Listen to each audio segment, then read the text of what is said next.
राम राम। आप देख रहे हैं प्रदेश का नंबर 1 और सबसे भरोसेमंद news channel India news Haryana और मैं हूं आपके साथ आयुष। लोकसभा चुनाव को लेकर हरियाणा प्रदेश अब सियासी अखाड़ा बन चुका है, जहां सभी पार्टियों के सियासी पहलवान चुनावी कसरत में लगे हैं। इस सियासी अखाड़े में राजनीतिक पहलवान अपने अपने दांवपेच को आजमाने में लगे हैं। इसके साथ ही चुनावी रण में सभी पार्टियां अपनी बड़ी जीत के दावे कर रही हैं। पिछले चुनाव में सभी 10 सीटों पर काबिज बीजेपी के नेता इस इतिहास को फिर से दोहराने की बात कह रहे हैं। इसमें प्रदेश के मुख्यमंत्री नायब सैनी बीजेपी की हर रैली में यह दावा कर रहे हैं कि प्रदेश की 10 सीटें जीतने के साथ ही 400 पार का नारा साकार होगा।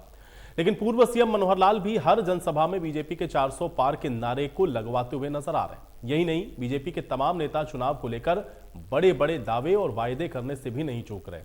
लेकिन दूसरी तरफ कांग्रेस की ओर से भूपेंद्र हुड्डा समेत तमाम कांग्रेसी नेताओं के 400 पार के नारे कुछ चुनावी जुमला से ज्यादा कुछ नहीं मानते। यही नहीं, भूपेंद्र हुड्डा प्रदेश की सभी सीटों पर जीत के दावों का दम भर रहे हैं और दावे और वादे के दौर में इनेलो जेजेपी भी पीछे नहीं है। जेजेपी के नेता अजय चौटाला और पूर्व डिप्टी सीएम दुष्यंत चौटाला ने भी बीजेपी के सभी दावों को सिरे से खारिज कर दिया है। अब ऐसे में सवाल ये उठता है कि इस चुनावी समर में आखिर किसके दावों में कितना दम है। चुनावी रैलियों में बड़े बड़े दावे करने से क्या वाकई में सरकार बनेगी, और खासकर बीजेपी के 400 पार के नारे का आधार क्या है? क्या यह सिर्फ चुनावी नारा है या धरातल की सच्चाई से भी इसका कोई सरोकार है? सवाल यह भी है कि क्या 400 पार का नारा सियासी समीकरण को बनाने बिगाड़ने का भी काम कर रहा है? और सवाल यह भी है कि इन चुनावी घोषणाओं पर इतनी बहस आखिर क्यों छिड़ी?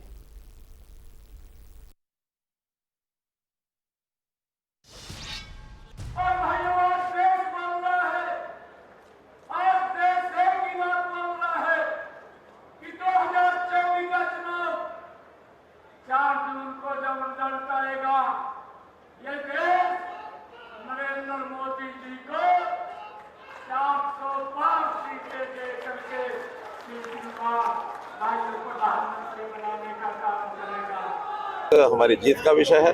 कल तक तो प्रत्याशी भी नहीं थे मैदान में, आज क्योंकि कांग्रेस के प्रत्याशी आए हैं, लेकिन मुझे नहीं लगता कि वो कोई स्टैंड कर पाएंगे, क्योंकि जनता ने सब मन बना लिया है कि इस बार की जीत नरेंद्र मोदी जी की जीत के लिए 400 पार करने के लिए भारतीय जनता पार्टी मोहनलाल जी की जीत बहुत मजबूत कैंडिडेट है और हरियाणा में कांग्रेस के पक्ष में लहर चल रही है। 10 की 10 सीट कांग्रेस पार्टी जीतेगी। तक प्रमाण की जरूरत नहीं होती। आपने देखा खुद कितना लोगों में जोश है और ये लोग मन बना चुके हैं कि आने वाली सरकार हरियाणा में कांग्रेस की बनेगी और लोकसभा में भी 10 की 10 सीटें। खट्टर साहब कह रहे हैं कि इस बार दिल्ली और चंडीगढ़ दोनों ही नहीं जाने दिया जाएगा। पापू बेटा खट्टर साहब कह रहे हैं कि इस बार दिल्ली और चंडीगढ़ दोनों ही नहीं जाने दिया जाएगा। जिनका कोई दिन बातों को मायने नहीं होता ना, उनका मैं नहीं दिया जाएगा। 400 पार का ये जो है फ्रस्ट्रेशन की फैसला तो प्रदेश की देश की जनता ने करना है। हम तो अपने कार्य में पिछले 6 महीने से भी ज्यादा अरसे से लगे हुए हैं और अब तो विधिवत रूप से सारे प्रत्याशी घोषित हो चुके हैं।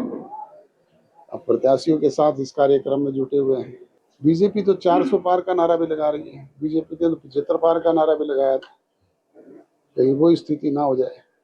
इतिहास से बता सकता हूँ, एक नारा था, Indira is India, India is Indira, और उस नारे के साथ कांग्रेस 77 के चुनाव में गई थी और लोगों ने उस नारे का क्या हाल किया। इंदिरा गांधी स्वयं हारी, कांग्रेस का सुपड़ा साफ हुआ, मोरारजी देसाई देश के प्रधानमंत्री बने। आज 400 पार के नारे का भी देश की जनता इसी तरह हिसाब लेगी और मैं मानता हूं 400 वाले के 200 पे आके ना सिमट जाए भविष्य के अंदर। मैं लोगों के विश्वास और भरोसे से एक बात खुल के कह सकता हूं कि सबसे ज्यादा सीट लोकसभा की इंडियन नेशनल लोकदल पार्टी, उसके साथ साथ करनाल की सीट और उसके साथ साथ भिवानी की सीट, ये सीटें हम हर हालत में जीतेंगे। हमारे प्रत्याशी बड़े भारी बहुमत के साथ जीत कर गए। हमारा 4 पार्टियों का समझौता है आपस में, अकाली दल का, आरजेपी का और उसके साथ शरद पवार जी की पार्टी का और इंडियन नेशनल लोकदल पार्टी का। एक सर्वहित पार्टी और है जिन्होंने भी हमें समर्थन दिया है। ये पांचों पार्टियां और उसके साथ कुंडू साहब, बलराज कुंडू जी, हम सब मिलकर के इस लड़ाई को लड़ेंगे और हरियाणा से, इस भाजपा से, इस कांग्रेस से मुक्त कराएंगे हर हालत में। कांग्रेस की हालत खराब हो रही है।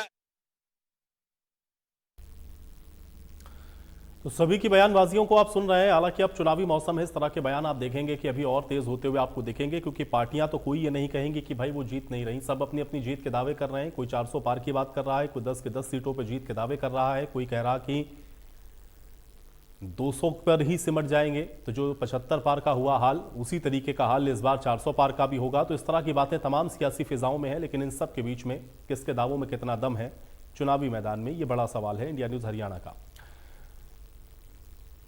तो दावे दमदार हैं, सरकार आखिर किसकी बनेगी, ये भी अहम सवाल है, क्योंकि इस सवाल के साथ साथ ये भी समझना जरूरी है कि आखिर इन दावों के पीछे की सच्चाई क्या है। 400 पार सिर्फ चुनावी नारे के तौर पर है या धरातल पर भी है, और चुनावी घोषणाओं पर आखिर ये जो बहस है वो क्यों छिड़ी हुई है, क्योंकि घोषणा पत्र को लेकर के भी आप देख रहे हैं लगातार आरोप प्रत्यारोप के जो दौर हैं वो चल रहे हैं। और 400 पार का जो नारा दिया गया है, क्या इससे कोई सियासी समीकरण ग्राउंड पर बदलेगा? आज ये तमाम चीजों को समझने की कोशिश करते हैं। सभी मेहमान मेरे साथ जुड़ गए, इन्हीं सवालों के साथ आज की चर्चा की शुरुआत करते हैं। वंदना पोपली जी हमारे साथ जुड़ गई हैं, भारतीय जनता पार्टी के प्रवक्ता हैं। वंदना पोपली जी, स्वागत है आपका चर्चा में। बजरंग दास गर्ग जी हमारे साथ जुड़े हुए हैं, कांग्रेस पार्टी के प्रवक्ता हैं। बजरंग दास गर्ग जी, आपका भी स्वागत। रजत पंजेटा जी हमारे साथ जुड़े हुए हैं, इंडिया नेशनल लोकदल के प्रवक्ता हैं। रजत पंजेटा जी, आपका भी स्वागत। और मेघराज यादव जी हमारे साथ जुड़े हुए हैं, जननायक जनता पार्टी के प्रवक्ता हैं। मेघराज यादव जी, आपका भी स्वागत है। वंदना जी, चर्चा की शुरुआत आपसे करेंगे। एक तो 400 पार की बात हो रही लोकसभा चुनावों के लिहाज से, और हरियाणा में बार बार आप लोग दावा कर रहे हैं कि भाई 10 की 10 सीटें आप लोग जीतेंगे, लेकिन लगातार इन सारी चीजों को लेकर हम लोग देख रहे हैं कि विपक्ष हमलावर है, और ये याद दिला रहे हैं कि भाई देखिए, जैसे आपने 75 पार की बात कही थी, क्या हुआ, कहीं ऐसा ना हो कि 400 पार की जो बात आप कर रहे हैं 200 पर ही सिमट जाए। ये चुनावी जुमला, इस तरह की बातें कही जा रही हैं। आधार इसका क्या है 400 पार का? वंदना पोपली जी जरा बताएं, और विरोधियों को क्या जवाब देंगे आप? देखिए, सबसे पहले मैं ये कहना चाहूंगी कि आयुष, जहां तक 400 पार के नारे हैं ने जिस तरह से विपक्षी पार्टियों की नींद उड़ा रखी है, उसी तरह एक और नारा है जिससे उनकी नींद उड़ी हुई है। वो कह रहे हैं कि ये जो बाकी जितनी पार्टी है, कांग्रेस है, एनएलडी है, आम आदमी पार्टी है, कि अब की बार जमानत जब्त से कैसे बचे, वो उन्होंने पूरा जोर लगा रखा है। अब यहाँ पर सिंपल सी बात ये है कि इनको अपना तो कुछ पता नहीं है। अगर मैं यहाँ पर इंडी गठबंधन की बात करूं, या भी मैं सुन पा रही थी आवेश चौटाला जी को, वो भी कुछ 3-4 पार्टियों का अपना गठबंधन बता रहे थे। तो इनका लीडर कौन रहेगा ये नहीं बता पाएंगे कि ऐसा कौन सा लीडर है जिसका, या प्रधानमंत्री का प्रत्याशी कौन है। अभी मैं यहाँ पर आम आदमी पार्टी के तो प्रवक्ता नहीं है, लेकिन कांग्रेस के प्रवक्ता हैं। कितनी सीटों पर ये इलेक्शन लड़ रहे हैं इंडी गठबंधन में, कांग्रेस में कितनी सीटें हैं, इंडी गठबंधन की तो जो सीटें हैं वो तो हमें मालूम ही है, लेकिन कांग्रेस कितनी सीटों पर लड़ रही है ये भी इनको नहीं मालूम होगा। इनका लीडर कौन है ये इनको नहीं मालूम, इनका विजन क्या है वो इनको नहीं मालूम। इनको सिर्फ इतना पता है कि हमको सिर्फ ये चिल्लाना है हरियाणा में कि 10 की 10 सीटें, वो भी 10 की 10 तब बोलने शुरू हुआ कि जब हमारी तरफ से बार बार ये बयान आने लगा, तो उनको लगा कि अरे कुछ तो बोलना ही पड़ेगा, 1, 2, 3 तो बोल नहीं सकते, चलो हम भी इसका जवाब ऐसे ही दे देते हैं। वो बात अलग है आयुष कि हरियाणा में जितने भी यहाँ पर निपटाए गए हैं लोग, जितने भी लीडर निपटाए गए हैं एक के बाद, और किस प्रकार से कैंडिडेट आए हैं, कितने डर के साथ, कितने सोच समझ के लेकर आए कि कैसे करके जो है लीडर्स को निपटाया जाए। एक सिंपल सी बात है आयुष, मैं ये कहना चाहती हूँ कि जो हुड्डा जी हैं उन्होंने अपना पूरा समय लगाया। उनका इलेक्शन 25 मई को नहीं है, उनका इलेक्शन सिर्फ टिकट डिक्लेयर करने तक का था कि कैसे भी करके जितने मेरे विपक्षी हैं उनको मैं निपटा दूं, और वो उन्होंने बहुत अच्छे से निपटाने का काम किया है। शैलजा जी को सिरसा में निपटा दिया तो कैप्टन अजय यादव को टिकट काट दी, और उसी प्रकार करण दलाल है वो अलग अपनी बात कर रहे हैं, किरण चौधरी अलग बात कर रही है। तो इनका एम 25 मई कभी था ही नहीं। तो जब आप बोलते हैं ना कि अरे 400 पार का नारा क्यों, हम ये इसलिए कहते हैं कि 400 पार का नारा क्योंकि जनता हमारी तरफ प्यार दिखा रही है, हमने काम करके दिखाया है। हम अगर 5वीं सबसे बड़ी अर्थव्यवस्था है तो हम ये कहते हैं कि हम 3वीं भी बनेंगे। हम ये कहते हैं कि हम विकसित भारत की तरफ लेकर जाएंगे। हमारे पास 10 साल का अगर एक्सपीरियंस है तो हमारे पास आने वाले सालों का विजन भी है, और हम प्लान भी करके चल रहे कि आने वाले सालों में जो भारत है वो किस प्रकार से लगेगा। लेकिन यहाँ पर ना विजन है, ना प्लान है, ना ही कोई ऐसी बात। लेकिन वंदना जी, इस पर विपक्ष का ये कहना है कि 10 साल में आप लोगों ने जो वायदे किए थे उनमें से आधे से ज्यादा आप लोग पूरा नहीं कर पाए। जनता आप लोगों से नाराज है, युवा आपसे नाराज है, किसान के लिए आपने कुछ किया नहीं। हरियाणा प्रदेश की भी बात में, उस कंटेक्स्ट में भी इस बात को ये लोग कहते हैं। फिर 400 पार की या प्रदेश के अंदर जब आप 10 की 10 सीटों को रिपीट करने की बात कहती हैं तो इसका मजबूत आधार क्या है? क्योंकि 75 पार की बात तो आपने 19 में भी की थी ना, लेकिन फिर आप 75 पार हुए तो नहीं, कहीं वैसी स्थिति तो नहीं बनेगी? नहीं आयुष, ऐसी बात नहीं है। जहां तक आप वायदे पूरे करने की बात करें, क्योंकि लोकसभा का चुनाव है, तो उसी दृष्टि से अगर हम देख लें तो जब यूपीए 1 था और जब उनका घोषणा पत्र देखा गया तो उनका 40% यूपीए 1 के बाद जो है पूरा हुआ था। हमने 71% पूरा किया था। और अभी अगर एनडीए 2 की बात करूं मैं, तो आप ये देखेंगे किस प्रकार से जितने भी हमारे बड़े वायदे थे जो हमने किए थे, उसको हमने एनडीए 2 में भी पूरा किया है। तो ये जनता देख रही है कि हमने जो वायदे किए हैं हमने उसको पूरा किया है। और जहां तक यहाँ पर बात मैं अगर करूं कांग्रेस की, तो कांग्रेस का जो एक वायदा है शुरू से चला आ रहा है, दादी से चला आ रहा है, उसके बाद पिताजी बोलते रहे और अभी यहाँ पर पोते बोल रहे हैं। गरीबी के अलावा उनके पास कोई नारा नहीं है, लेकिन गरीबी से निकालने का काम हमने किया है। तकरीबन 25 करोड़ लोगों को अगर हमने गरीबी से निकाला हो, जिस तरह से हमने जनधन खाते खोले हैं, हर घर नल की बात कर लीजिए, शौचालयों की बात कर लीजिए, बड़े डिसीजन की बात कर लीजिए, हर डायरेक्शन में मैं ये मानती हूँ कि हमने अच्छे तरह से काम करके दिखाया है। लेकिन अगर मैं इनके सिंपल घोषणा पत्र की ही बात करूं, क्योंकि आपने यहाँ पर घोषणा पत्र की भी बात करी, तो इनका जो कथित न्याय पत्र है उसमें 2 चीजें हैं जिसके लिए मैं आपको कहना चाहूंगी कि सबसे पहले तो ये कहते हैं कि बहुसंख्यकवाद को खत्म कर देंगे। अरे बहुसंख्यकवाद क्या है वो तो बता दीजिए, किसी दिन मुझे एक्सप्लेन कर दीजिए। और आप क्यों पीछे पड़े ये बता दीजिए। और जब आप पर्सनल लॉ की बात करते हैं कि हम पर्सनल लॉ को लागू कर देंगे, और आप आरोप लगाते हैं भारतीय जनता पार्टी पर संविधान खत्म करने के लिए, जब आप कहते हैं कि पर्सनल लॉ लागू करेंगे तब क्या संविधान को खत्म करने की बात नहीं होती है। संविधान में जो चेंजेस लाए गए हैं वो आप अपने जोश से कहते हैं कि हम चेंजेस लेकर आए, हम उसमें बदलाव लेकर आए। और ठीक है, देखिए वंदना जी, यही तो आप लोग को कन्वे करना है ना। देखिए वो अपनी बात जनता के बीच में रख रहे हैं, आप भी रखिए, जनता से इसका फैसला कर देगी कि भाई वो किसके साथ है। मैं गर्ग साहब का रुख करता हूं। गर्ग साहब, कैंडिडेट्स के नाम का ऐलान तो आप लोगों ने कर दिया, लेकिन जिस चीज का कांग्रेस पार्टी के लिहाज से सबको डर था वही हो रहा है, क्योंकि जिन नेताओं को टिकट मिला नहीं या जिनके नाम सही से हुए नहीं या तय नहीं हुए, जो कैंडिडेट नहीं बने, कहीं ऐसा तो नहीं कि जब आप ये कहते हैं कि भाई आप इस समय बड़ी मजबूत स्थिति में हैं, तो ये चीजें आपको कहीं पीछे घसीट कर ले जाएं? क्योंकि नाराजगी तो दिख रही है गर्ग साहब, साफ तौर पर नजर आ रहा है। जी की कोई नाराजगी नहीं, सारे जितने भी कांग्रेस के कार्यकर्ता है, नेता है, जनता के बीच खड़े हैं, जनता के बीच घर घर संपर्क कर रहे हैं। जहां तक मेरी बहन ने कहा, वंदना पोपली जी ने, कि मोदी जी की गारंटी, हमने जो वायदे किए पूरे किए। मोदी जी की कौन सी गारंटी पूरी हो गई? 2 करोड़ युवाओं को नौकरी देने का वायदा किया था, नौकरी देने के बजाय नौकरी छीनने का काम किया। यहाँ तक कि 35 रुपए लीटर पेट्रोल देने का वायदा किया, आपके सामने है। आज पेट्रोल 90 पार कर दिया। इसी प्रकार 250 रुपए रसोई गैस सिलेंडर देने का वादा किया, वहां 900 पार कर दिया। किसान की आय 2 गुना करने की बात करी, किसान के खर्चे जरूर 2 गुना कर दिए, आय 2 गुना नहीं की। आज भी किसान मंडियों के अंदर धक्के खा रहा है। सरसों का मामला हो, तो गेहूं का मामला हो, 1.25 महीने से सरसों मंडियों के अंदर रूल रही है, उसका उठान नहीं, किसानों को फसल का भुगतान नहीं, गेहूं का उठान नहीं, उसका भुगतान नहीं। 3-4 बार बारिश हो गई, करोड़ों रुपए की गेहूं सरसों खराब हो गई। रोज नेशनल मीडिया के अंदर आ रहे हैं। आज भी भिवानी के अंदर, दादरी के अंदर किसान और आड़ती मंडियां बंद करके ताला मारकर बाहर गेट के बाहर बैठे हैं। यह स्थिति ये एक बार नहीं, कई बार होली, हिसार में ताला लग लिया, तरफा में लग लिया, जगह जगह तो ये परिस्थिति है। ये कहते हैं अब की बार 400 पार, पिछली बार 19 में नारा दिया था, अब की बार 75 पार, अटक के 40 में। अब इनको ये आवाज निकल चुकी है, इनके तहसील से 400 का नारा भूल चुके हैं। वो 400 का नारा जो फेसबुक पे मीडिया में चलता था, सोशल मीडिया में, सब ट्विटर में हट चुका है। आज इनको पता है अब की बार 150 से नीचे वाले हैं। जहां बात करते हैं किस नाम की वोट मांगेंगे, इनका स्वागत देख लो किस प्रकार लोग काले झंडे से कर रहे हैं। एक जगह की रैली की नहीं दिखा रहा मैं, जगह जगह इनकी जनसभा। लेकिन गर्ग साहब मुझे एक बात बताइए, आप ये कहते हैं कि इन्होंने वायदे पूरे नहीं किए, इनकी गारंटी पे लोग भरोसा नहीं करते। मैं बहुत पीछे आपको नहीं ले जाऊंगा। अभी मात्र 4 महीने पहले कई प्रदेशों के अंदर चुनाव हुए, 2 स्टेट में आपकी सरकार थी। मोदी की गारंटी के नाम पर वहां तो ये जीत गए, जहां सरकारें थी वहां आपकी सरकार चली गई।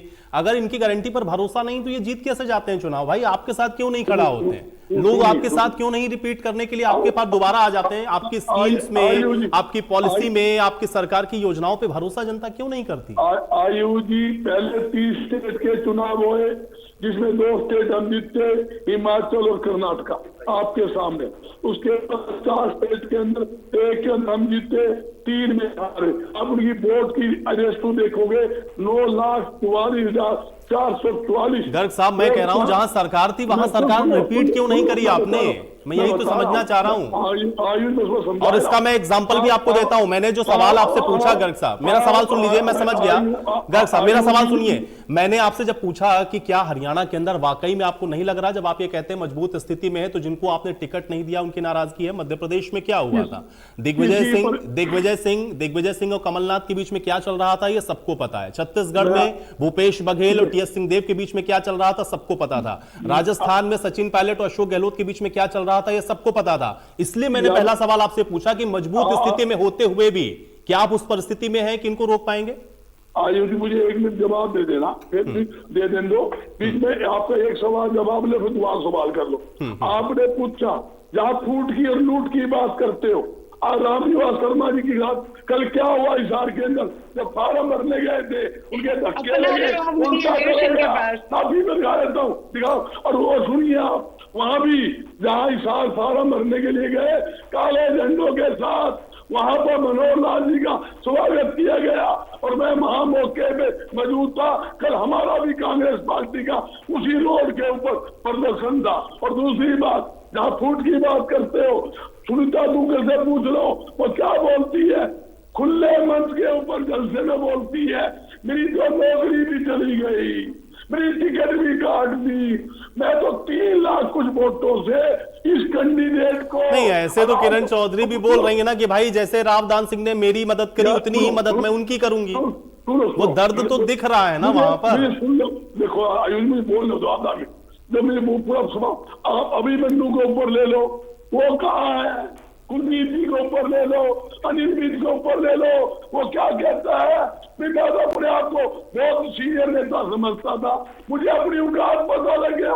मैं मेरे घर बैठा हूँ, जो सीनियर नेता था, गृह मंत्री था, 5 महकमे थे, जब मुख्य। नहीं गर्ग साहब, देखिए मैंने आपसे फूट की बात करी, आप इनकी फूट गिनाने लगे। मैं कह रहा हूं ईमानदारी से मुझे बात बताइए गर्ग साहब, हार की समीक्षा करी होगी ना, 19 में क्यों हारे थे आप? बिल्कुल समीक्षा की, मेरिट के आधार पर टिकटें बटी है। 362 कांग्रेस के नेताओं ने चुनाव लड़ने की इच्छा जाहिर की है, 9 लोगों को टिकट मिली है। और आज चौधरी वीरेंद्र सिंह का ध्यान सुन लो, उन्हें क्या क्या है, 150 से ज्यादा ये सीटें आने वाली नहीं है, बुखलाई हुई। नहीं ठीक है, वो तो आप 150 नहीं, आप तो 100 के अंदर भी समेट दीजिए भाई, ये तो जनता तय करे। आप जिसका नाम ले रहे हो उनका नाम मैं यही तो कह रहा हूं ना, आपके नेताओं की बयानबाजियां तो है ना। उन्होंने कहा कि ब्रजेंद्र सिंह को टिकट मिलता तो शायद अच्छा होता, ठीक है। कैप्टन अजय यादव भी इसी तरह के बयान दे रहे हैं, श्रुति चौधरी भी इसी तरह के बयान दे रही हैं। आयुष, आप ही सवाल कर रहे हो, आप ही जवाब दे रहे हो, मुझे जवाब दे रहे हैं। मैं क्या कह रहा हूँ, चौधरी वीरेंद्र सिंह ने खुले तौर पे कहा है मैं हिसार के जयप्रकाश के कार्यक्रम में जाऊंगा, सम्मेलन करूंगा, जगह जगह वोट मांगूंगा, हरियाणा में जगह जगह वोट मांगूंगा, कांग्रेस पार्टी को मजबूत करने का काम करूंगा। कोई नाराज है तो उसको मनाने का काम करूंगा। ये चौधरी, लेकिन अब गर्ग साहब, आप उम्मीद करेंगे कि भाई नाराजगी ना हो? कम से कम आप अगर ये कह रहे हैं बेहतर स्थिति में है, तो वो नाराजगी वाली जो बातें आप कह रहे हैं कि भाई मनाने की कोशिश करेंगे, लोग जाएंगे, तो हम देख लेंगे। नाराजगी ये हो सकती है कि भारतीय जनता पार्टी के खिलाफ ठीक है, नहीं ठीक है, वो तो जनता फैसला करेगी कौन काले झंडे दिखा रहा है, कौन विरोध कर रहा है। तो जनता जब ईवीएम का बटन दबाएगी ना गर्ग साहब, वो उस दिन फैसला हो जाएगा, उस दिन फैसला हो जाएगा। वो झंडे काले झंडे दिखाने से होता अगर इस देश के अंदर, तो लोग काले झंडे दिखा करके ही सत्ता बदल देते, ऐसा नहीं। सवाल पूछते हैं, लोग बोलते हैं हमारा क्या कसूर था, हमारे क्यों लाठियां मारी? नहीं ठीक है गर्ग साहब, वही तो मैं कह रहा हूं ना, वो तो बटन दबाएगी ना जनता, वो तो जनता बटन दबाएगी। काले झंडे दिखाने से होता तो काले झंडे ही दिखा देते कि देश के अंदर चुनाव की जरूरत नहीं ना। ठीक है, इनका विरोध हो रहा, आप कह रहे हैं कि इनको काले झंडे दिखाए, वो जनता फैसला करेगी। मेघराज जी, अभी मेघराज गाँवों में घुसने नहीं देते। ठीक है, नहीं ठीक है भाई, अब वो घुसने देते नहीं घुसने देते उसके लिए थोड़ा सा इंतजार और कर लेते हैं। अभी 4 तारीख का इंतजार करते हैं। 4 तारीख तक यहाँ सारी पार्टियों की सरकारें बनेंगी, 4 तारीख तक यहाँ सारी पार्टियां सरकार बनाएंगी, सब 400 पार होंगे। ठीक है मेघराज जी, ठीक है अभी मेघराज जी ठीक है।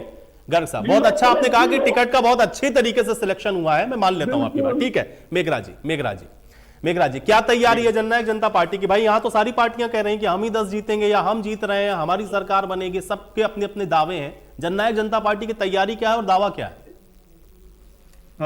सबसे पहले मैं अपने सभी प्रवक्ता भाइयों को और आपके सभी चैनल के दर्शक हैं, अपने व्यूअर्स हैं, उन सबको मैं नमस्कार बोलता हूं।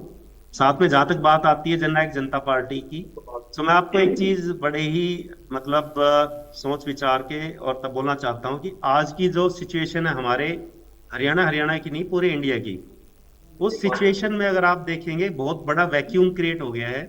और वैक्यूम क्रिएट क्या हुआ है कि जहां कभी हमारी नेशनल पार्टीज होती थी, जिसमें कभी बीजेपी जो है माइनॉरिटीज में कह लीजिए कुछ भी कहिए कम होता था, कांग्रेस का बहुत बड़ा रोल होता था इस देश को चलाने में। तो उस टाइम पे जैसा कि हमारे पूर्व उप मुख्यमंत्री श्री दुष्यंत चौटाला जी ने अभी थोड़ी देर पहले मैं आपके चैनल के माध्यम से सुन रहा था, उन्होंने कहा कि 1970 के आसपास इंदिरा जी ने नारा दिया था कि इंदिरा इज कांग्रेस, कांग्रेस इज इंदिरा। हुआ क्या उसमें, उसके अंदर जो है कांग्रेस की सरकार की बजाय आपने देखा मोरारजी देसाई जी आए उस टाइम पे। ठीक है जी, अभी जो हम कह रहे हैं 400 पार जो नारा ले रहा है, अभी जो देख रहे हैं करंट सिनेरियो में, कहीं ना कहीं नरेंद्र जी जो हमारे प्राइम मिनिस्टर है हम सबके, उन्होंने भी कहीं ना कहीं अब इस बात पे अपना जो जोर डालना कम कर दिया। वो बार बार नहीं बोल रहे किसी स्टेज पे रैली पे जाके कि 400 पार हम। उसके पीछे लॉजिक है कि जो एक नारा दिया गया इसलिए दिया गया कि पूरे देश में जो एक वैक्यूम क्रिएट हुआ है विपक्ष का ना होना। और जहां तक बात आती है सभी पार्टियों की, आप ये देखिए कि कहीं ना कहीं जो क्षेत्रीय पार्टियां हैं वो पिछड़ती जा रही हैं, कहीं ना कहीं जो क्षेत्र के जो मुद्दे हैं वो दबते जा रहे हैं। बड़ी बड़ी बातों के नीचे उन सब मुद्दों को दबा दिया जा रहा है। और जो हमारे जो मैं यही कहूंगा कि बीजेपी का ही नारा होता था कि वोकल फॉर लोकल, उस नारे का भी नाम नहीं लिया जाएगा जब तक कि सरकार बन नहीं जाएगी। आपने सही कहा कि 4 तारीख तक तो सभी पार्टियां अपने अपना वो देंगी और हम बन जाएंगे। मेघराज जी, लेकिन मैंने ये सवाल इसलिए आपसे पूछा क्योंकि एक तो चुनावों के ठीक पहले आप लोगों की पार्टी का गठन हुआ, फिर आप लोग 10 सीटें जीत करके भी आए, फिर सत्ता में 4.5 साल आप लोग रहे भी। एक तो ये है कि अब जब जनता के बीच में जाएंगे तो जनता आपसे भी ये पूछेगी भाई 4.5 साल तक तो आप सत्ता में थे, आप ये बताइए कि आपने जनता की भलाई के लिए क्या किया, पहला सवाल। दूसरा यह है कि जिस पार्टी को आप लोगों ने अभी नया नवेला खड़ा किया था, जिसके साथ लोगों को आप जोड़ रहे थे, वो तो बिखरने और टूटने के दौर में पहुंच गई। रोज आपके इतने सारे कार्यकर्ता नेता छोड़ करके आपकी पार्टी को जा रहे हैं, आपका प्रदेश अध्यक्ष चला गया, आज भी मैं कहीं पढ़ रहा था आपके महासचिव कोई उन्होंने भी पार्टी को छोड़ा। तो ये जब लोग आपको छोड़ रहे हैं, संगठन अब आपका अगर उस तरीके से एक्टिव मोड में नहीं रह पाएगा या वो स्ट्रेंथ नहीं है, तो आप कैसे चुनाव लड़ेंगे और कैसे जीत का दावा करेंगे? जी धन्यवाद। पहले तो आपने बहुत ही वैलिड क्वेश्चन किया और मैं आपके माध्यम से आपके सभी जो है व्यूअर्स को भी और अपने प्रवक्ता भाइयों को भी बताना चाहूंगा कि जहां तक पार्टी का सवाल है, संगठन का सवाल है, संगठन बहुत ही मजबूत है। आप हमारे एक एक कैंडिडेट को देखिए, कभी तो हमें ये बोला जाता है कि ये बी टीम है बीजेपी की, आप ये देखिए हमारी कौन सी सीट है जिसपे क्वेश्चन मार्क हो। जहां मैं बात करता हूं कांग्रेस की, ठीक है, कांग्रेस के अंदर अगर आप देखोगे तो एसआर के नहीं, अब आप हर जगह पे देखिए जहां भी कैंडिडेट उतारे गए हैं, क्या क्या कंडीशन हो गई है कांग्रेस के कैंडिडेट की आज के दिन करनाल में। ठीक है, क्या आप ये देखिए जो और कैंडिडेट्स उतारे गए, इतने कमजोर जो है कैंडिडेट हर सीट पे उतारे गए हैं ताकि उसका डायरेक्ट कहीं ना कहीं फायदा बीजेपी को मिले डायरेक्ट। हमारे एक एक कैंडिडेट युवा होने के साथ साथ एजुकेटेड भी हैं और बहुत ही सोच समझ के मजबूत जितने भी हमारे कैंडिडेट थे हमने उसको मैदान में उतारा, पहली चीज। दूसरा, हमारे प्रदेश अध्यक्ष जी किसी अपने निजी कारणों से कहिए अपनी मंशा है उनके हिसाब से छोड़ के गए हैं, हमने उस पद को भी आपने देखा प्रीत शर्मा जी हमारे पार्टी के अध्यक्ष जो है, हमने इतने शॉर्ट टर्म में अपनी पार्टी का पोजीशन फिल की है। और अगर मैं कंपेयर करूं अदर पार्टी से तो कांग्रेस का आज तक संगठन जो कि हमारे इंडिया की कभी 1 नंबर पे पार्टी कहलाती थी, आज भी दूसरे नंबर पे एग्जिस्ट करती है। आज भी जो है संगठन लेवल पे आप देख सकते हैं क्या कंडीशन है। हमारी पार्टी के जहां तक बात करते हैं आपकी भाई लोग छोड़ के जा रहे हैं, मैं आपको ये बताना चाहूंगा आपके चैनल के माध्यम से भी कि आप ये देखिए कि हमारी पार्टी जब 2019 का चुनाव हुआ था उस टाइम पे सिर्फ 9 महीने की पार्टी थी। आज 4.5 साल हमने जो है मिलके नहीं, लेकिन उस समय तो मेघराज जी ये कहा गया ना कि वो तो इंडियन नेशनल लोकदल के कार्यकर्ता थे, नैलो का वोट आपको मिल गया। अब लोग ये कह रहे हैं कि भाई देखिए आपने सत्ता के अंदर अपनी भागीदारी को निभा लिया, जनता अब आपको ये समझ गई कि जिनके खिलाफ आप वोट ले रहे थे उनके साथ आप सत्ता में चले गए, इसलिए अब आपका कोई आधार नहीं, और इसीलिए इसको समझते हुए आपकी पार्टी को लोग छोड़ रहे हैं, और इसलिए इंडियन नेशनल लोकदल बार बार ये कह रही है कि अब वो अपने पुराने फॉर्म में वापस आ रही है। वो जो 10 सीटें आपको मिली वो इंडियन नेशनल लोकदल की थी, ऐसा उनका कहना है। मैं इसमें एक चीज जोड़ना चाहूंगा, जो अभी आप थोड़ी देर पहले से और जितने भी अभी तक की हमारा जो है सब लोगों ने अपने अपने विचार रखे कि आज देश के अंदर क्या चल रहा है। एक पार्टी, इतनी बड़ी पार्टी होते हुए कैंडिडेट नहीं मिल पा रही है, दूसरी पार्टी आज सबसे बड़ी पार्टी होते हुए इंडिया की 6 कैंडिडेट कांग्रेस से लेके उतार रही है, वहीं जेजेपी अपने कैंडिडेट उतार रही है। फर्स्ट थिंग जो है आप ये देखिए, इतना सब कुछ होने के बावजूद भी हमारी पार्टी के कैंडिडेट एक से एक कैंडिडेट मजबूत है। 4.5 साल में आज कोई मैनिफेस्टो पे बात नहीं करता। आप हमारे मैनिफेस्टो को उठा के देखिए, हमारा जो गठबंधन भी हमने तोड़ा है, हमने बोल दिया था कि हमें 1 सीट मत दीजिए, और हमें 5100 जो हमारा कमिटमेंट था पेंशन का जो लास्ट रह गया था, जो कि हम 3000 करवा पाए। पूरे इंडिया के अंदर आप जाओगे तो 3000 के बाद 1500। एक मेरा अंतिम सवाल, फिर मैं पंजेटा जी का रुख करूंगा। मुझे ईमानदारी से बताइए, क्योंकि आप चुनाव लड़ रहे हैं तो पार्टी को जिताने के लिए ही लड़ रहे होंगे, कितनी सीटें आप दावा कर सकते हैं कम से कम ईमानदारी से कि नहीं यहां पर आप जीतेंगे, या उम्मीद है कि इन सीटों पर आप ठीक ठाक पोजीशन पर रहने वाले? थोड़ा ईमानदारी से बताइए। बीजेपी पार्टी हर सीट पे पूरी मजबूती के साथ लड़ रही है। आप देखोगे, मैं फिर से आपको मैं बोलना चाहूंगा, आप देखना जब रिजल्ट आएंगे आपके सामने, जिस तरह से हमने युवा शक्ति को आगे करने का कोशिश मतलब आगे किया हमने, और जितनी मजबूती से हम आज, अगर आप किसी भी सीट को आप उठा के देख लीजिए, ये तो पॉलिटिकल जवाब है, ये तो पॉलिटिकल जवाब है। तो आप ये कहिए ना कि आप 10 की 10 सीटें जीत रहे हैं। बिल्कुल, देखिए बाकी तो आप जो मत जो करेगी जनता उसके ऊपर डिपेंड करता है। हरियाणा देखिए गर्ग साहब को इस पर कोई उपट नहीं है, वही तो कह रहे हैं 9 सीटें कांग्रेस की, गठबंधन की, वो कह रहे हैं हम 10 जीतेंगे। वंदना पोपली जी ने भी शुरुआत इसी बात से करी कि हम 10 के 10 जीतेंगे। आप बताइए कितनी जीतेंगे? 10 जीत रहे हैं आप। देखिए मैं आपसे फिर से कह रहा हूँ, जीतना हारना चाहे वो कोई भी पार्टी हो, आज हम दूसरी तरफ कह रहे हैं 400 पार, ठीक है, लेकिन कोई भी उसको एग्री नहीं कर रहा ना, क्योंकि 400 पार तो मतलब इम्पॉसिबल है, जो कि भ्रामक वो है, एक जुमला कहिए कुछ भी कहिए उसके हिसाब से दिया गया है। लेकिन मैं हरियाणा की बात करता हूँ, हमारी पार्टी हरियाणा और हरियाणवी की आवाज को उठाने के लिए अपने युवाओं के, महिलाओं की और सबके रोजगार के हिसाब से देखते हुए, और जो युवा हमने सारे मैदान में। चलिए आप उसको घुमा फिरा करके जवाब दे रहे हैं, मैं समझ गया, ठीक है। पंजेटा जी, एक तो तैयारी, दूसरा ये अभी अभय चौटाला जी को हम लोग सुन रहे थे, 4-5 पार्टियों का उन्होंने नाम लिया और उन्होंने ये कहा कि भाई ये बीजेपी और कांग्रेस दोनों से जो जनता तंग हो गई है वो आपके साथ जुड़ने वाली है। इसका आधार थोड़ा सा और अगर क्लियर कर पाए और तैयारी बताएं पंजेटा जी। देखिए आयुष जी, तैयारी तो इंडियन नेशनल लोकदल की जो पिछले साल हमने फरवरी में श्रृंगार गांव से अपनी परिवर्तन पद यात्रा शुरू करी थी, वो उसका उद्देश्य सिर्फ ये था कि सीधा पैदल चल के जमीनी स्तर के ऊपर जमीनी हकीकत से जनता का दुख सुख और जनता की समस्याएं जानने की कोशिश करें। जब चले तब पता चला कि जनता के अंदर जो मूलभूत सुविधाएं भी नहीं है। बहुत जगहों पे हमने देखा कि अन्य राज्यों से पीने का पानी लिया जा रहा है, बिजली की समस्या, सड़कें टूटी पड़ी थी, जर्जर हालत के अंदर सड़कें थी। चलो वो मुद्दा तो सभी विधायकों ने, जबकि जो पार्टी के विधायक भी हैं उन तक ने जो है वो विधानसभा के पटल पे निरंतर उठाने की बात कही, चलो वो वहां कंफर्मेशन हो गई। एक ऐसा भी पीछे बात सुनने को आई थी कि एक मुर्दा जा रहा था एम्बुलेंस के अंदर, हरियाणा के अंदर कहीं, तो सड़कों की हालत ऐसी थी कि खड्डों में आकर वो जिंदा हो गया। तो चलो कहीं ना कहीं किसी का भला तो हुआ इन खड्डों की वजह से। पहले सड़कों में खड्डे ढूंढने पड़ते थे, अब खड्डों में हमें सड़कें ढूंढनी पड़ती हैं। लेकिन अब मैं आपको एक बड़ी हैरानगी की बात बताता हूँ कि कई जगह हरियाणा में सड़कों का काम चल रहा है। लोग ये परेशान है कि जब ये सड़कों का काम अब हो सकता है तो ये हमारी गाड़ियों के शॉकर 5 साल तक 7 साल तक जरूरी तोड़ने थे। ये मुर्दा जिंदे, चलो वो बात तो चलो अलग है, लेकिन आपने जनता को मजबूर किया। जब आप अब सड़क बना सकते हो, अब रिपेयर कर सकते हो, अब उनके खड्डे भर सकते हो, तो 5 साल 10 साल जनता को खड्डों की सड़कों में क्यों आपने बेफालतू में उनकी गाड़ियां तुड़वाई है? और माइनिंग के इतने बड़े बड़े ट्रक्स चलवाए आपने उनके ऊपर, जिन्होंने सड़कों का बुरा हाल कर दिया। तो अब आधार की बात करते हैं, आप इनसे दोनों से परेशान क्यों है? आपने एक बड़ा चलो दिलचस्प ये प्रश्न उठाया। आप आयुष जी देखिए, कानून बनते हैं सेंटर में।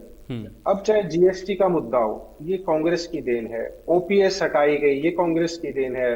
10 साल C2+50 में बैठे रहे, वो नहीं किया। एसवाइएल का मुद्दा प्रेसिडेंशियल रेफरेंस पे भेज दिया 10 साल तक है। उसके बाद तो अब कोयला घोटाला, 2G, वेस्टलैंड, ऐसे अनेक घोटाले हैं। उसी के साथ महंगाई की मार बहुत हो गई। ये भाजपा के नारे याद करो कि कांग्रेस से दुखी होके ही तो आई थी ना। कांग्रेस को तो अब देखना चाहिए था कि हमें कैसे शासन करना है, लेकिन भाजपा ने आके तो सारे रिकॉर्ड तोड़ दिए। अब महंगाई के मामले में तो चाहे सोना ले लो, चाहे दूध, दही, आप बताओ, एजुकेशन पे 18% GST, किसानों के उपकरणों पे GST, किसी ने सोचा था? कहाँ 540 के आसपास DAP का कट्टा 400 का होता था, कहाँ इन्होंने पहुंचा दिया 1000 के पार। उसका वेट भी कम कर दिया था, 50 का कट्टा पहले 45 का किया, अब 40 का कर दिया। अब सुनने में आ रहा है उसको 35 का करेंगे। कृषि कानूनों के बारे में भी चर्चाएं हैं कि दोबारा लेकर आएंगे, अगर संविधान भी बदल देंगे, ये कर देंगे, वो कर देंगे। देखिए, ये सिर्फ जुमले हैं। 400 पार का क्यों करेगी? घर में रोजगार नहीं है, कह रहे हैं 400 पार। महंगाई इतनी है, कह रहे हैं 400 पार। सोना 75,000 पार हो गया, कह रहे हैं 400 पार है। डॉलर 85 पार हो गया, कह रहे हैं 400 पार। अर्थव्यवस्था में 140 से भी ऊपर पहुंच गई, कह रहे हैं 400 पार। कर्ज के अंदर 205 से ऊपर हो गए, कह रहे हैं 400 पार। विकसित भारत की बात करते हैं, सारे संसाधन बेच दिए, शिपयार्ड बेच दिए, रेल बेच दी। 11% स्टेक पहले बेचा था रेलवेज में, 5.36% पहले बेचा था, अब ये 11% स्टेक बेचने जा रहे हैं रेलवेज के अंदर। डिसइन्वेस्टमेंट के नाम पे सारा भट्टा बिठा दिया, शिपिंग यार्ड दे दिए।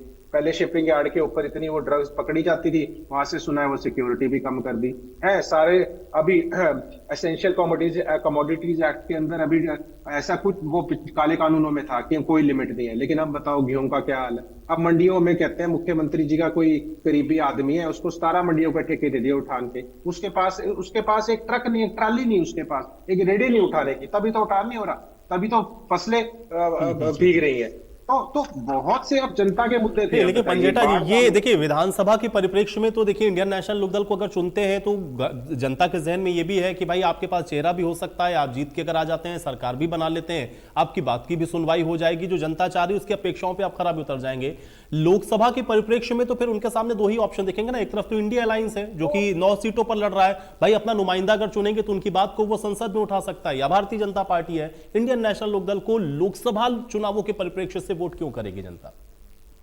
वो सिर्फ इस वजह से करेगी कि भाजपा जब कोई भी आप काले कानून या कोई भी गलत कानून कांग्रेस में बने, तो कांग्रेस का कोई भी MP हरियाणा से चू तक नहीं किया। ऐसे ही भाजपा के जब बने तो किसी की हिम्मत नहीं हुई किसी भी MP की ये बोल सके कि भैया ये गलत हो रहा है काम।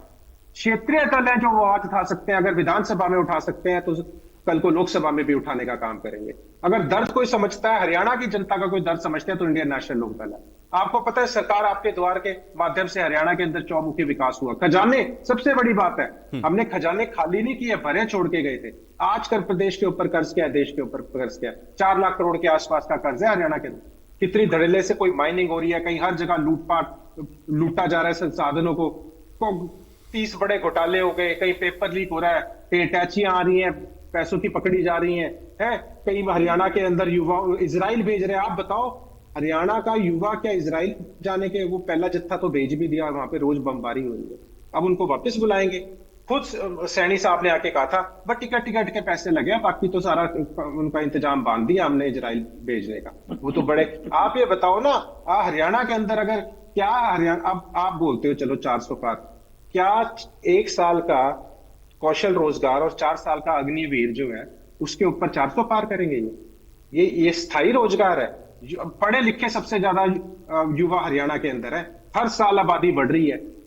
कितने इनको आप ये पूछो कि रोजगार के अवसर बढ़ाने के बजाय आपने तो ठेका प्रथा स्टार्ट कर दी और उसमें भी अपने चहेते को लगा रहे हो। कहते हैं नहीं, लेकिन पंजेटा जी भाई ये 400 पार में आप लोग क्यों फंस रहे हैं भाई? ये देखो पार्टी का अपना खुद का कुछ भी आप भी कह दीजिए 400 पार या गर्ग साहब भी कहते हैं 400 पार, भाई लक्ष्य ऊपर रखने में क्या दिक्कत है? लेकिन इसमें आप लोग क्यों फंस रहे हैं? आप लोगों को तो फोकस इस पर होना चाहिए ना कि भाई हम कैसे जीते, हमारी सीटें कैसे ज्यादा बढ़े, या हम जनता की आवाज को कैसे बेहतर तरीके से उठा पाए। ये 400 पार क्या, ये पूरी 543 से 534 सीटें जीतने की बात कर दो, उसमें क्या फर्क है? उसका उत्तर ये फर्क है कि अब जब भाजपा की प्रवक्ता ने कही थी बाकी पार्टियों की नींद उड़ी हुई है, रात को इनके कैंडिडेट्स को नींद नहीं आती ये सोच के कि कल सुबह जाएंगे कहां विरोध होगा। इनकी रैलियों के अंदर बिहार से लोग बुलाए जा रहे हैं, वीडियोज है 500-500 रुपए देके। आप केवल काले झंडे की बात नहीं है, जनता में बहुत रोष है। 9.5 साल की एंटी इनकम्बेंसी में सारे फैक्टर्स आते हैं। हमारी बात करते हो तो जनता को कम से कम विश्वास है कि 7500 पंजेटा जी, लक्ष्य बड़ा रखने में हर्ज क्या है भाई? ये तो सबको सिखाया गया भाई, लक्ष्य बड़ा रखिए अपना, तभी तो आप वहां तक पहुंचेंगे ना। अगर लक्ष्य ही छोटा निर्धारित करेंगे तो पहुंचेंगे कैसे? तभी तो आयुष जी मैं कह रहा हूँ कि 2047 में ही अब भाजपा लड़ने आएगी। अब 2047 तक भाजपा नहीं दिखेगी आपको। चलिए, लक्ष्य इतना बड़ा रखिए, ये 2047 का लक्ष्य। चलिए ठीक है, 2047 है, 2047 से पहले वंदना जी, ठीक है वंदना जी, एक तो ये कह दिया भाई 2047 में आप 400 पार हो सकते हैं। ये जो आप 400 पार की बात कर रहे हैं, ये 200 भी पहुंच जाए बहुत बड़ी बात है। एक सवाल बड़ा इंटरेस्टिंग था, मेघराज जी ने भी उठाया, वो स्किप हो गया। अजय चौटाला जी भी कह रहे थे कि वो जो नारा था Indira is India, India is Indira, कहीं वैसा तो नहीं हो जाएगा इस बार के इस चुनाव में? जनता आप लोग को सबक सिखा देगी? जवाब दीजिए वंदना जी। देखिए आयुष, सबसे पहले तो इस चीज को समझना चाहिए कि ये जो 2047 की बात कर रहे हैं, ये खुद कितनी बार से बाहर है, ये हम सबको मालूम है। और क्या स्थितियां थी, ये लूट की बात करते हैं तो लूट क्या कहने का तो इनको अधिकार ही नहीं है। किस प्रकार से जनता को लूटने का काम किया था, ये सब हम अच्छी तरह से जानते हैं। और जनता के दर्द की बात करते हैं, जो दर्द देने वाले हैं वो दर्द की बात करें तो बड़ी हैरानी की बात होती है। और जहां तक हम कह रहे हैं कि India is Indira, Indira is India नारे का रेफरेंस देके आप जो बात कर रहे हैं, तो मैं आपको बताना चाहूंगी कि अभी तक हमने ये ट्रेंड देखा है कि जब पहली बार सरकार आती है तो दूसरी बार आने पर उसकी सीटें कहीं ना कहीं कम होती हैं। पर हमने यहाँ पर देखा, यहाँ पर एनडीए 1 की बात कर लीजिए या मोदी सरकार 2 की बात कर लीजिए, दोनों में ही जो पहले 282 सीटें आई, बाद में 303 सीटें आई, और जनता को जो है मोदी जी का काम पसंद आ रहा है। मैं यहाँ पर एक प्रश्न करना चाहूंगी, बजरंग दास गर्ग जी बार बार कहते रहे भाजपा पे अटैक करते रहे, ऐसा क्यों है कि इनके केंद्र में सिर्फ मोदी जी हैं, सिर्फ भाजपा है? ये अपनी बात का जवाब क्यों नहीं देते? मैं इनसे पूछ रही थी कि आपका विजन क्या है, ये बताइए, आपका लीडर कौन है, कौन प्रधानमंत्री का प्रत्याशी है, वो उनके पास जवाब नहीं था। ये आज की कहानी नहीं है, जब से भारतीय जनता पार्टी की सरकार आई है तब से कहीं ना कहीं अटैक करते रहते। राहुल गांधी जी को देख लीजिए, कभी कहते हैं चौकीदार शौर है, फिर जाके माफी मांग लेते हैं। उसी प्रकार से अडानी भी प्रश्न उठाते हैं, और अभी इन्हीं के जो पार्टी से प्रवक्ता आए हैं, उन्होंने गौरव वल्लभ की स्टेटमेंट है कि सुबह तो इन्होंने अडानी के आगे स्पीसी करते हैं और शाम को जब इनकी अपनी सरकार थी राजस्थान में तो उनके जो सीएम है उन्हीं के साथ फोटो खिंचवाते हुए दिखाई देते हैं, उन्हीं से प्रोजेक्ट लेते हुए दिखाई देते हैं। तो ये दोगलापन जो है वो यहाँ पर दिखाई दे जाता है। मैं सिर्फ इतना ही कहना चाहूंगी कि आप ठीक है, आपको अटैक करना है भारतीय जनता पार्टी की नीतियों पर, अगर आपने कहना है तो कहिए, कम से कम अपनी बात तो बताइए। वो बताने के लिए नहीं, यहाँ पर बड़ी बड़ी बातें कर रहे थे आप, यहाँ पर खेतों की बात कर रहे थे, सरसों की बात कर रहे थे, किसान की बात कर रहे थे। तो मैं आपको सिर्फ ये पूछना चाहूंगी कि ये जो जमीन है जीजा जी को दे दी गई थी, वो किसकी जमीन थी ये बता दीजिए। 2-2 रुपए के चेक आया करते थे, वो अपना समय आप भूल गए। आपके लिए तो सिर्फ एक ही किसान है, वो है। लेकिन वंदना जी, उनका ये कहना कि फिर आपका विरोध क्यों हो रहा है? आपके कैंडिडेट्स का विरोध हो रहा है, आपको काले झंडे दिखाए जा रहे हैं, आप जहां जा रहे हैं आपका विरोध हो रहा है, जनता नाराज है आपसे। नहीं आयुष, देखिए डेमोक्रेसी में इलेक्शन किस लिए आते हैं कि अगर आपको सरकार पसंद नहीं तो बदल दीजिए, पसंद है तो उसको रिपीट कर दीजिए। लेकिन जब पता चले कि सरकार तो बन रही है और किसी तरह कोई ऐसा दुष्प्रचार किया जाए कि किसी तरह से नंबर ऑफ वोट कम हो सके, तो वो यहाँ पर दिखाई देता है। अरे लोकतंत्र क्या कहता है कि चुनाव किस लिए, चुनाव चल रहे हैं भाई, चुनाव के समय अगर यहाँ पर जो काले झंडे दिखाने की कोशिश की जा रही है, हमें कौन दिखा रहा है? और अभी आप पूछ भी रहे थे, आपने उनसे पूछा अभी कि किस तरह से जो है नंबर ऑफ सीट्स, आपने 5 स्टेट की बात करी।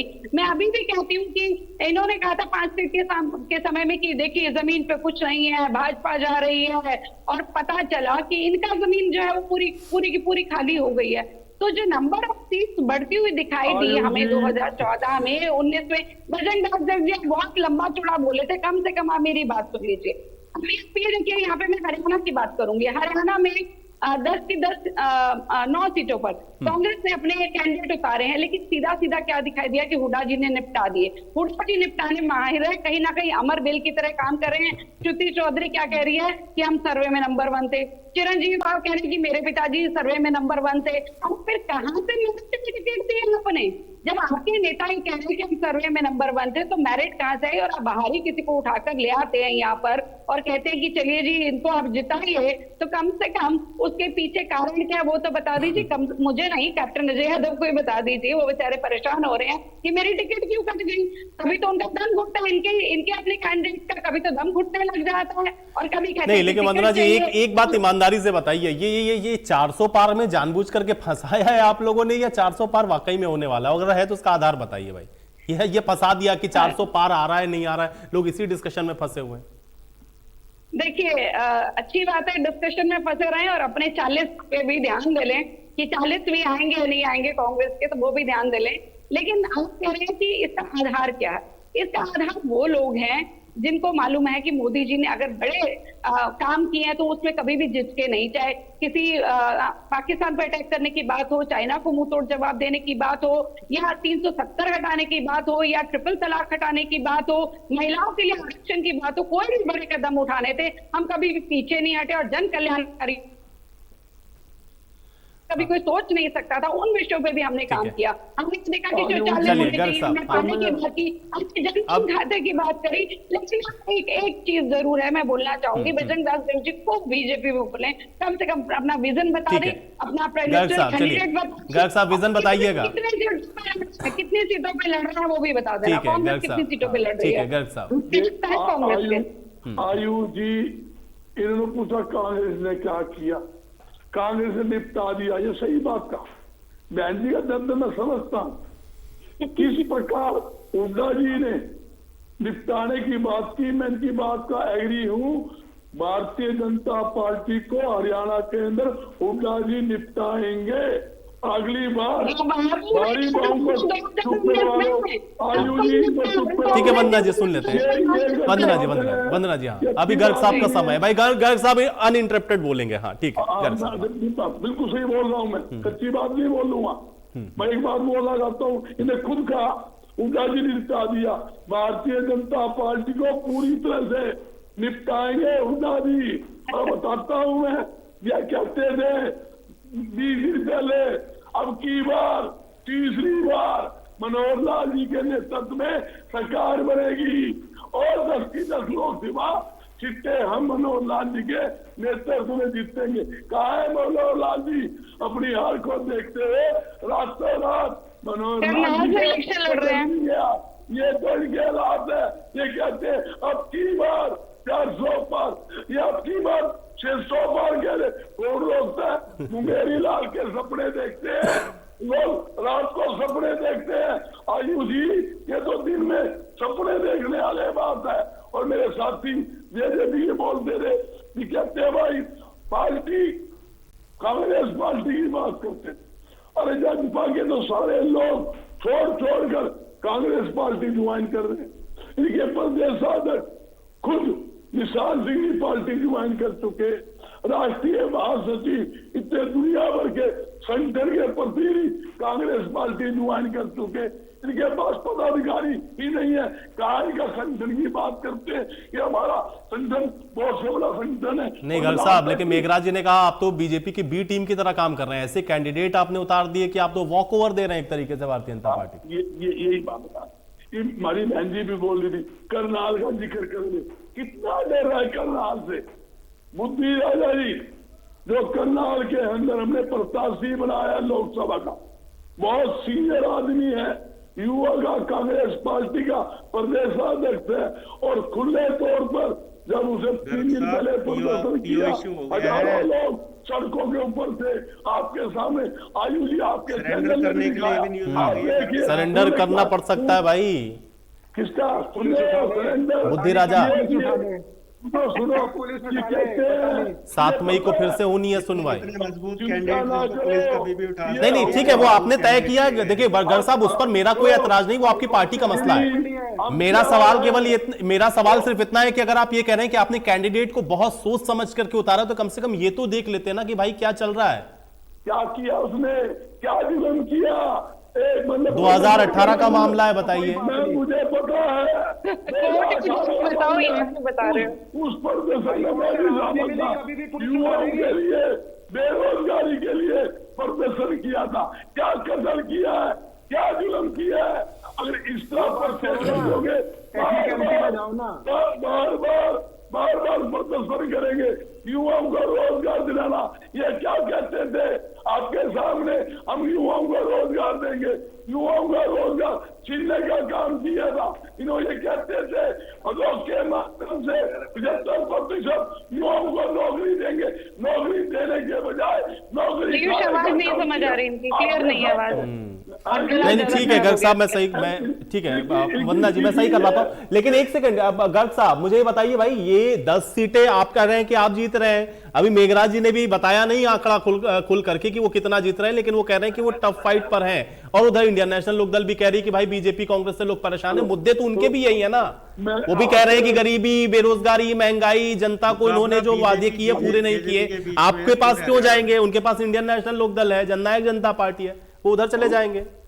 मैडम बीजेपी का हाल तो सबको ही पता है, जहां जाते हैं खाली कुर्सी और कामों में कुछ नहीं देते। जब समझौता था मलाई खाने का, खाली दोषी भारतीय जनता पार्टी के लिए नहीं है, आयोजी दोनों ने मिलकर माल खाया है। आपके सामने एक व्यक्ति ने तो 50 करोड़ रुपए रिश्वत खाने का आरोप भी लगाया और सरकार ने कहा हम उसकी जांच करवाएंगे। पहले भी मुख्यमंत्री जी ने कहा है कि हम इसकी जांच करवाएंगे। सीरियस एलिगेशन है भाई। ठीक है मेघराज जी, मेघराज जी जवाब दीजिए, मेघराज जी जवाब दीजिए। सत्ता की मलाई खा रहे थे, अब आप लोग जब जनता के बीच में जाएंगे तो जनता आपसे जवाब मांगेगी, वोट नहीं करेगी। ठीक है ठीक है गर्ग साहब, मेघराज जी, अभी मेघराज जी ठीक है, मेघराज जी अभी एक सेकंड, मेघराज जी ठीक है, गर्ग साहब आपकी बात आ गई। मेघराज जी ठीक है ठीक है, नहीं चुनाव आ गए भाई, चुनाव आ गए, चुनाव में जाइए। ठीक है मेघराज जी हाँ जी। तो जो हमारे ऊपर आरोप लगा रहे हैं कि भैया जो है घोटाला हुआ है, कुछ है, तो आप देखिए हमारे उप मुख्यमंत्री श्री दुष्यंत चौटाला जी ने हर मौके पे, हर स्टेज पे, हर मीडिया के सामने बार बार एक ही चीज बोल रहे हैं। वो आज तक की हिस्ट्री में एक ऐसा नेता है जो ये कह रहे हैं कि अगर हमारे ऊपर कोई आरोप है, हम खुला चैलेंज के साथ कह रहे हैं आप जाइए और जांच करवाइए अगर हमने कुछ किया है। अगर आप कहते हैं कि हमने 4.5 साल में मलाई खाई है, आप देखिए आज देश की जो स्थिति है, आज जहाँ पे हम खड़े हैं, हम वो पार्टी है जो जनता का मैंडेट आया था 2019 के अंदर, 2019 के जो मैंडेट था, आपने तो मुझे पूरा समय भी नहीं दिया, उनको इतना समय दे दिया, मुझे तो तीनों की का जवाब देना था। नहीं एक सेकंड, पूरा समय उनके पास, अभी बीच में बोल रहे, उनके बीच में बोले तो उनको एतराज हो जाता है। नहीं मेघराज जी तो आप ये देखिए, जहां भी हम जब बात कर रहे थे देर से, कांग्रेस पार्टी ऐसी पार्टी है जो आज विपक्ष का भी काम ठीक से नहीं कर पा रही है। आप उनके नेशनल नेतृत्व को देखिए, आज ये डिफाइन नहीं कर पा रहे हैं कि वो वायनाड भेज दिए गए हैं, जब दोनों सीटें थी उनकी यूपी के अंदर, वो दोनों के दोनों पे आज तक डिसाइड नहीं कर पा रहे हैं। और तो क्या नहीं कल कर सकते हैं नामांकन, ये अंदर खाने से खबर आ गई मेघराज जी, कल शायद नामांकन आ गई थी। लेकिन अब आप ये देखिए, आज हरियाणा का जिस हिसाब से आप बात करते हो, जेजेपी ने मलाई खाई 4.5 साल, हम वो पार्टी है जो एज पर कॉन्स्टिट्यूशन, आप देखिए 10 सीटें हमारे पास थी, कांग्रेस के पास जो थी, अगर आप कांग्रेस के साथ भी अगर हमें मिलाते तो जब भी सरकार नहीं बनती थी, इस देश को चलाने के लिए, इस हरियाणा प्रदेश को चलाने के लिए एक्स्ट्रा बोझ डालने की बजाय हमने अपने कॉमन मिनिमम प्रोग्राम के तहत अपने पार्टनर एनडीए के साथ मिलकर, नहीं एक्स्ट्रा बोझ नहीं भाई, देखिए तब भी तो सरकार तो ये तब भी अभी भी आपके सहयोग के बिना चला ही रहे ना, चल रही है। देखिए हम ये तो कहना चाहते हैं, जो लोग बोलते हैं कि भाई ये मलाई खाने, आज भी सरकार चल रही है ना, लेकिन उस टाइम पे हमने सरकार को और प्रदेश को स्टेबिलिटी देने के लिए काम किया, जितना हमारा मैनिफेस्टो था, चाहे वो किसान को लेकर, रोजगार को लेके हो। मेघराज जी ईमानदारी से बताइए, इस बात से जनता कन्विंस हो जाएगी? बिल्कुल होगी, ये हमारा काम बोलता है। आप ये देखिए, एविएशन सेक्टर ऐसा था जिसको आज तक किसी ने रिकॉग्नाइज नहीं किया पूरे हरियाणा में। पिछले 4.5 साल में 1000% 75% नौकरी की बात की, 5100 पेंशन की बात करी, ये सारे वादे आपके कोर वादे थे जिनको आप पूरा नहीं कर पाए। हम एक ऐसी पार्टी है, जननायक जनता पार्टी, जो चौधरी देवीलाल के जो नीतियों पे, उनकी सोच पे चलती है, और जो वादे हमने किए, आज हमारे किसी भी नेतृत्व को देख लीजिए, हमारे प्रवक्ताओं को देख लीजिए, हम बात करते हैं अपने मैनिफेस्टो की, हम बात करते हैं हरियाणा के विकास की। जो हमने वादे किए वो हमने ठीक पूरे है किए। मेघराज जी, मैं ये जनता पे छोड़ता हूं, जनता इसका फैसला करेगी। अब आप लोग चुनावों में है, ठीक है। पंजेटा जी का एक रिएक्शन। हाँ देखिए, विनोद ने कहा कि ये चौधरी देवीलाल जी की नीतियों पे चलते हैं, इतना पूरा झूठ नहीं बोलना चाहिए। चौधरी देवीलाल जी तो अपनी सरकार के खिलाफ लड़ जाते थे, उन्होंने तो न्याय युद्ध में इस्तीफा भी दिया था, बल्कि इन्होंने काले कानूनों का समर्थन करते हुए ट्रैक्टर रैली निकालने का काम किया। बल्कि मैं तो कहूंगा इनको राजस्थान और यूपी में भी लड़ना चाहिए, जैसे अभी पीछे राजस्थान में लड़े थे, बड़ी बातें करते थे एक्सपेंशन की। हरियाणा के अंदर क्यों लिमिटेड हो आपको तो राजस्थान और यूपी में भी कैंडिडेट उतारने चाहिए। और कौन सी नीतियों की बात करते हो, कौन सी संघर्ष की बात करते हैं ये लोग? अपनी पार्टी चौधरी देवीलाल जी की पार्टी में सेंधमारी करके, अपनी पार्टी के अंदर नुकसान करके, और उसको ये संघर्ष बताते हैं। सड़कों पे संघर्ष होता है। आप बताइए, जब रेसलर्स को घसीटा जा रहा था तब कहाँ थे? 750 किसानों की शहादत हो रही थी तब कहाँ थे? चुपचाप बैठ के मलाई खाई आपने। आज दुष्यंत चौटाला का क्या बयान है सुना आपने? अकेला मैं थोड़ी ना जाऊंगा, भाजपा वाले भी जाएंगे साथ में। सोशल मीडिया निकाल के देखो, बयान पता चलेगा क्या अकेला मैं थोड़ी ना फंसूंगा। फिर रजत जी, अगर आप देखेंगे, ज्यादा से बीच में नहीं, सोशल मीडिया पे बयान है, म्यूट करके सुनिए। मैं आपसे वही कह रहा हूँ, अगर आप जो बात करें। मेरा टाइम नहीं, ठीक है मेघराज जी, एक सेकंड। हाँ पंजेटा जी। हाँ उसके बाद मैं कांग्रेस पे आता हूँ। अभी कांग्रेस की बात हो रही थी, देखिए इसकी कोई दो राय नहीं है कि फरीदाबाद, गुरुग्राम, चाहे कैप्टन अजय यादव बोल रहे हो, चाहे दलाल जी बोल रहे हो, चाहे करनाल की सीटों का भी नहीं, कुछ नहीं पता कब हाईकोर्ट का कोई राहत नहीं मिली, कब पुलिस उठा के ले जाए उनको। उसके बाद भिवानी की सीट को लीजिए, हिसार की सीट को लीजिए, और सिरसा का जो कैंडिडेट बदला है। यहाँ भाजपा की बात करें, 400 पार की बात करते हैं, इन्होंने हिसार में अपना कैंडिडेट बदला, सिरसा में बदला, कुरुक्षेत्र में बदला, सोनीपत में बदला और करनाल में बदला। अगर आप दोनों ही पार्टियों को देखें, भाजपा कहीं भी इतनी एंटी इनकम्बेंसी में कहीं रेस पे नहीं थी। अगर ये चलो ईवीएम की भी बात करते हैं तो वहां पे भी सीधा ये आता है कि बीएल के अंदर, भारत इलेक्ट्रॉनिक्स लिमिटेड के अंदर डायरेक्टर क्या कर रहे हैं भाजपा के। और जब सोर्स कोड की बात करी जाती है जिससे मैनिपुलेशन हो सकती है, ये मैं नहीं, ये बहुत बड़े ऑफिसर, आईएएस ऑफिसर है ES शर्मा, जो कि इसके अंदर भारत इलेक्ट्रॉनिक लिमिटेड में थे, जहां पे भाजपा के लोग डायरेक्टर हैं, जिनका नाम, एक का नाम तो है मनसुख भाई खाचरिया, उसके बाद 4 और इन्होंने बीच में घुसा दिया। अरे क्या काम है आपके बीजेपी वालों का? कोई राजकोट का अध्यक्ष है, कोई डिस्ट्रिक्ट प्रेसिडेंट है।